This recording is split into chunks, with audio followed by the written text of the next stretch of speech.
Hey yo, man. YouTube, what's up? It's your boy Max Doc. Hope everyone is doing well. Hope everyone is, again, in this quarantine staying safe. Hopefully, this thing is going to be over soon. Hopefully, people are here in the six. We can get back to our regular daily lives, and everyone else around the world. Hopefully, all is well to you where you are. And, I went for a run yesterday, and it's it's funny when I got back. There's a pop up on my phone from Google, and Google had sent me a news article about people wanting there to be a mandatory vaccination taking place in Ontario, and the story seems like it's a bit old. I somehow I missed this story. I didn't see it, but there was a poll done where it looks like 60% of Ontarians feel like the vaccine should be mandatory in order to combat this COVID-19 disease. And the sample size wasn't a lot of people. For what it looks like, it was just over 100 people. But it was projected as a Canadian perspective. And I know this conversation is starting to happen around the world. And it's funny, when I started reading it, it reminded me of something that happened to me when I was really young. I At the age of 6, I believe it was around the age of 6, I had really bad allergies, and I ended up getting an allergy shot for it, immunized for my allergies. I had hay fever. I had allergic to crabgrass. I was allergic to dust. Nicotine, I was also allergic to, and I also had asthma. And when I got the shot, I had a brutal reaction to it. Like, it was bad. My testes, my balls, they swelled up to like the size of golf balls. My lips were also, they swelled as well, and they got scarred. And to this day, people think that under my bottom lip where I have some discoloration, they swear to God that's from smoking weed. that, is, that is not from smoking weed. I tell people that all the time. That is not a habit I have. I do not smoke weed. It literally came from me being immunized. And, I didn't go to school for a week, I remember. Maybe just over a week. And my parents, they ripped the doctors. Like, they went up there, and apparently they were cussing them out and all the 9 yards, asking what they did to me, and so on and so on. So my doctor, who was a Chinese Jamaican, my parents are Jamaican, and my doctor was Chinese Jamaican. And, just due to camaraderie, I feel like he was able to calm them down. But, if my parents wanted to do something about it, I don't think they had the money they didn't have the money at the time. They were still, trying to, build themselves up in the Canadian economy, because they hadn't been here for that long, and they didn't really have money to hire a lawyer or really understand the system. So they just took what my doctor's words said, and they said I'd be okay. Luckily, I recovered. I did. But from that young age, I realized that I can't really trust doctors too much. And I made sure, as a young kid, I made sure I got myself stronger. I started doing more athletics. I played every sport there was to play. I played tetherball, ice hockey, basketball, soccer, football, everything. I played everything. And I made sure that the things that I was allergic to, I made sure I played in those environments.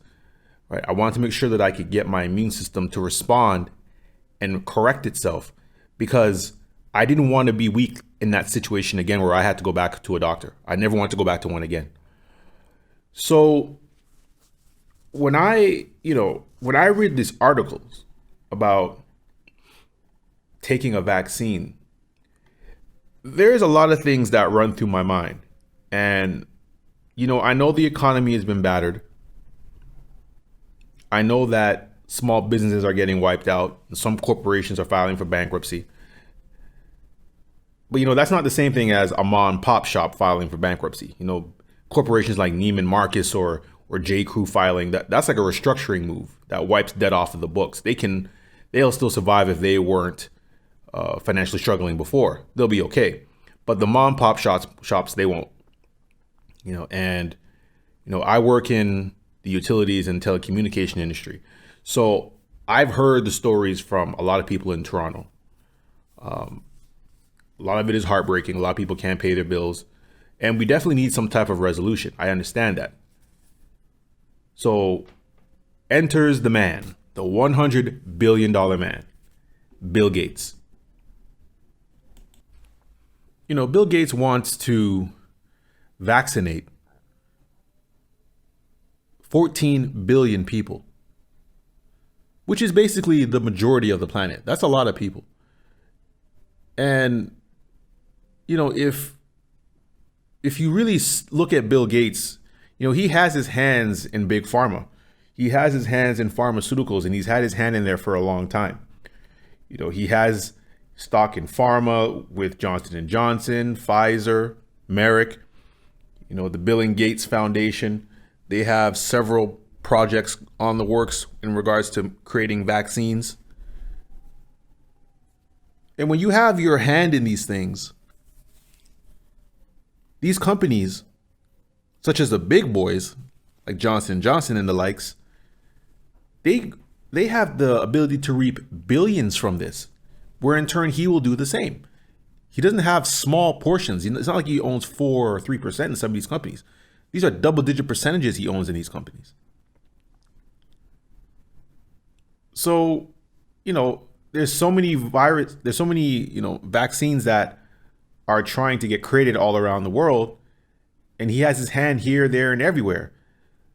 So the thing is, if there's a drug, for example, by the name of remdesivir. You guys have probably heard about it. It's created by Gilead, and that's getting a lot of attention, especially in the States. And the company said that they could make a 10-day treatment for $9.32 a day. Wall Street, which are basically the investors and speculators who want to push up the stock, they want them to sell the drug between $5,000 to $10,000 per patient or per dosage. That is insanity. They are using the economic situation, the fear that people have, to drive up the demand of the stock so they can profit. This is why when people like Gates and the likes go on media tours telling the world they need to get vaccinated, my eyebrow raises. Just like The Rock, it raises. Like it makes me start questioning your motives. And look, I have no issue with him having multiple endeavors. When you're at that level, making billions of dollars, I wouldn't want to just be stuck in computers either. Microsoft has had its foot in the tech industry for a very long time. There's nothing wrong with wanting to do different endeavors financially. The problem is when you let your passions potentially override people's right to choose, that's when I have a problem with you. That's why there's groups like anti-vaxxers that strongly oppose vaccinations, because they themselves have gone through things just like I have, in regards to their children being affected, they being affected. This is all around the world. This has happened. There's anti-vaxxers everywhere. Questionable ingredients inside of the vaccinations. Autism accusations. America has paid out $4 billion in claims that vaccines have harmed their children and harmed them. $4 billion. That's a lot of money to hand out over the years in regards to people saying vaccines have harmed them. But the thing is, when you look at the studies, they say autism is not linked to vaccinations for children or people. But the problem with that is that That's like saying when the tobacco industry said smoking doesn't cause cancer, we knew that was a lie. There was scientific evidence that was saying otherwise. And we definitely know now for sure that it causes a host of issues. So the truth about vaccines is that they all carry inherent risk. There's no drug that you take that doesn't carry any type of risk. You ever see those advertisements on the TV from the States? What do they tell you? It can give you cancer. It can give you bleeding anus. It can give you... like, they warn this thing can fuck you up. Because that's the nature of big pharma. They give you the hope and dream, but at the same time warn you, we're going to fuck you up too. So I think, with vaccines, you really need to study, and do your own research in regards to it. A good source of vaccine industry knowledge is Robert F. Kennedy Jr.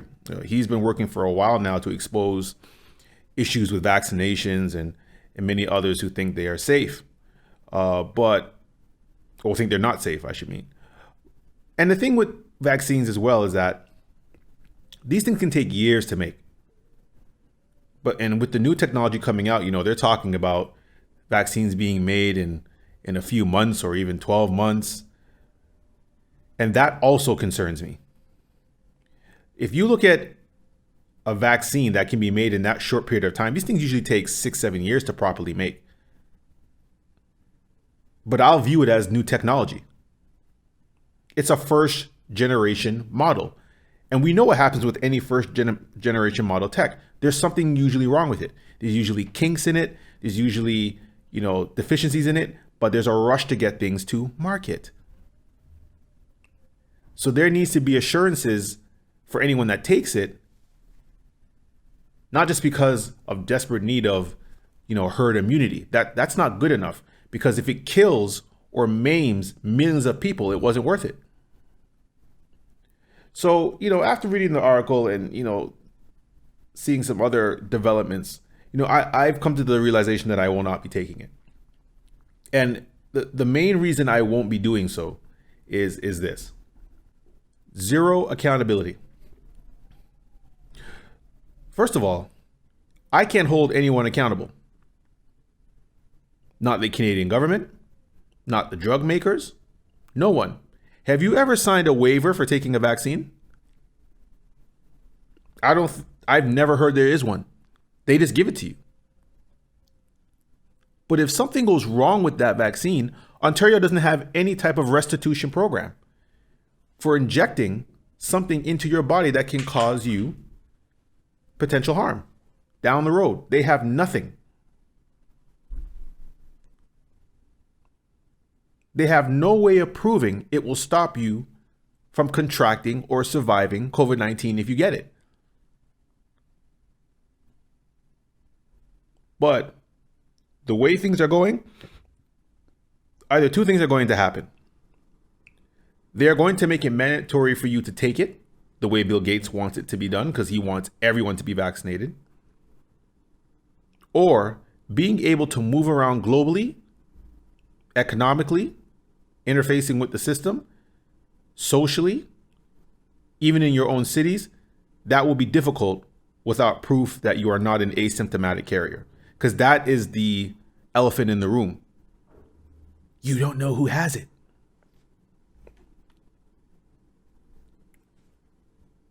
And the thing is, not all countries have been handling this pandemic the same.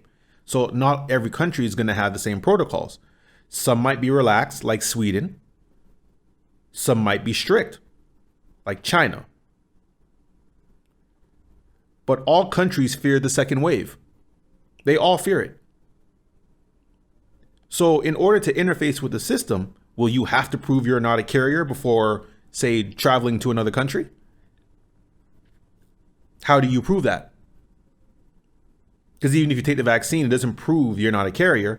It doesn't prove that you're immune. Can a private company, for example, deny you entry into their establishment if you don't meet some type of standard of immunity. Costco made it mandatory to wear masks in the US, but not in Canada. But they operate in our country. So they could easily extend that here at any time. There is a population difference, which is probably why they didn't make the decision. But again, they have that right to extend that here at any time. So any forced vaccination, that will result in several legal challenges. That clearly would be obvious. Someone's human right to make a decision whether they want to be vaccinated or not will be one of the core issues. And that tension is already present in society, with governments telling citizens what to do when they disagree with it. With unemployment forecasted to be high going into next year and the economy is going to be battered for a while, forced vaccination is going to be a powder keg waiting to explode if that takes place. The problem I'm having in general with governments, especially ours, is that they've been warned about this for years, that a pandemic is going to come. Even before Gates went on TED Talk and talked about it, they've been warned that this was going to take place. But governments didn't listen. Do you know that Canada didn't even have a pandemic program when SARS hit Toronto in 2003? They had nothing in place. No type of quarantine-based, pandemic-based process in the event that we get a highly infectious disease. So what did most governments do during SARS? Nothing. They didn't make a vaccine for SARS-1 because, let's be honest, there was no economic reason for big pharma and governments to do so. SARS-1 was nowhere near as infectious as this one. There was no economic turmoil forecasted. So everyone just breathed a sigh of relief because it just went away. Like Trump said, it's going to go away. Like a miracle, it will disappear. But they still didn't think about the future of the situation. So what did we do? We outsourced PPE to China. Now the nurses in hospitals don't have anything. Most of these governments still didn't have a pandemic protocol in place. And now you want me to take a fast-tracked vaccine with little liability for future harm. As a matter of fact, Canada is partnering with China to make a vaccine.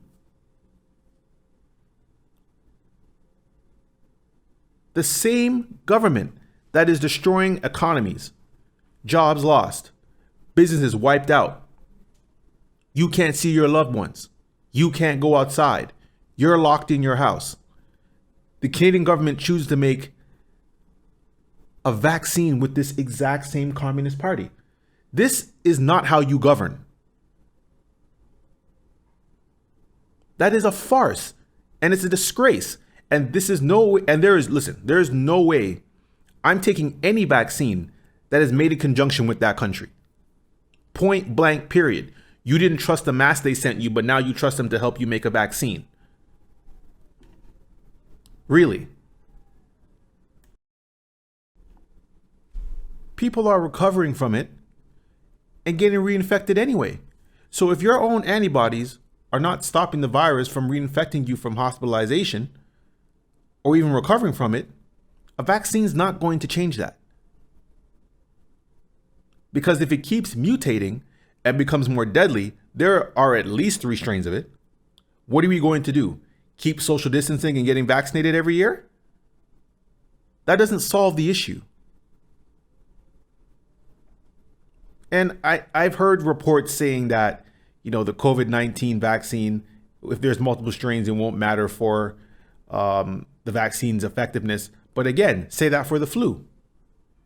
Because there's more than one strain of that. Have you stopped the flu from spreading? No. Because that's basically the situation we're in. There's vaccinations for influenza. People get it every year. People still die from it and still get sick even after getting vaccination. And they can't tell me that's not true. There are thousands of testimonials of flu shot vaccinations of people online where they've gotten this shot and they've still gotten sick. My own mother has gotten that shot and has still gotten sick after. So don't tell me vaccinations are the end all be all. They're not. Because all a vaccine does is gives your immune system a file of data or DNA, which is uploaded into your system and puts your system on high alert if that virus enters your body again. That's what your immune system already does. That's why it's not a guarantee to immunity. You know, the flu influenza vaccine only offers about 40% to 50% immunity. You have a chance of still catching it even after you get the shot. Now, mind you, it can help those who are immune compromised, but it's no guarantee to immunity. The whole thing with me as to why I will not be taking it is because I have a robust immune system. I have forced my immune system to ensure that it takes care of me because I nourish my immune system. You know, since I've been in fitness and athletics for the majority of my life, you know, my health didn't really transform until I really understood how to eat. Because when you're young, you can do whatever you want. You can run, you can pick up this, you can do whatever. You want to try everything when you're younger because you got that energy. But when you start getting older, you got to start making certain life choices to ensure that you keep the engine ticking. And a lot of people think because people weight lift or they think because people, you know, they're in some type of, you know, athletics that they're healthy. That does not mean you're healthy. Healthy starts with diet. I always tell people when I'm working out in the gym, 80% of your results start in the kitchen. 20% is lifting weights and other forms of activity. It starts with how you eat. That's why people who are dying from this disease, what do they have? High blood sugar levels, high cholesterol levels, diabetes. They have all these issues that are linked directly to things of how they potentially eat and consume certain types of foods. Because lifestyle choices are key in defeating this virus. It's not drugs. It's not taking a vaccine. And again, I'm not saying, you know, don't take it if you don't have any issues. But if you know how to eat, you know how to maintain yourself, you make sure you get proper rest, you supplement properly with proper multivitamin, fish oils, and make sure you're getting your trace minerals from other sources like chaga tea or, you know, golden seal, echinacea, any of these, you know, herbs, these type of natural based eating, organics, this is what will keep you healthy. It's not lining up to get a needle in your arm, because that's what the pharmaceutical company wants you to believe. They want that. I'll put it to you like this. I'm in one of the environments where it is the perfect place to catch some type of disease, and that's a gym. Gyms are some of the nastiest places you could possibly be in. I've never picked up a flu ailment, a cold bug, or a skin ailment from a gym. I've gone to work with sick people, coughing, sneezing, never gotten sick. My partner, she's been sick at home with me, and I haven't gotten sick. Anytime I've gotten sick, and I'm just speaking for myself, but anytime I've gotten sick, it's due to me cheating badly on my diet for an extended period of time. Every single time. So now that you have time in terms of, you know, being inside and being quarantined, my suggestion to you is to take the time to figure out what your body needs. Prevention is better than cure, because sometimes the cure is worse than the disease. So my suggestion, while you have this downtime, is to take the time to get your blood work done. See what your body is lacking. See what minerals you're missing. See what vitamins you require. and see what you can do to boost your natural immune system and your overall system's health, because your immune system is linked to many other systems inside of your body. It's not just one system, it's interconnected with many other things. Because that's where disease starts, dis-ease. It starts when your other systems are not all balanced together. Something is out of line. But none of these doctors are telling you this on television. They're telling you to take a drug because that benefits the pharmaceutical companies. They don't tell you about the importance of vitamin D and going outside and getting sun. That's why melanated people in America are the largest group that are dying from this disease. Why? Because they suffer from hypertension, they suffer from diabetes, they suffer from obesity, they have a poor diet at certain parts of the country. Vitamin D helps regulate your white blood cells to fight off disease, but most people in America, and even in Canada, they're deficient. But what are they telling you us to do? Don't go outside. Stay in your house. Don't go outside if you don't need to. No one is exercising the way they used to. 42% said they're not going back to the gym because they're scared that they may catch this thing. This is what quarantining has done to people. So I just want to give my take on that. You know, I don't have any problem with vaccines in the sense that as long as they're safe, I don't have a problem with that. But I know through personal experience, they carry inherent risk. And there's no way that, you know, a forced vaccination, especially in conjunction with a Chinese Communist Party or any forced vaccination for that measure, is going to go over well in society. So I can see this becoming a major issue going into next year.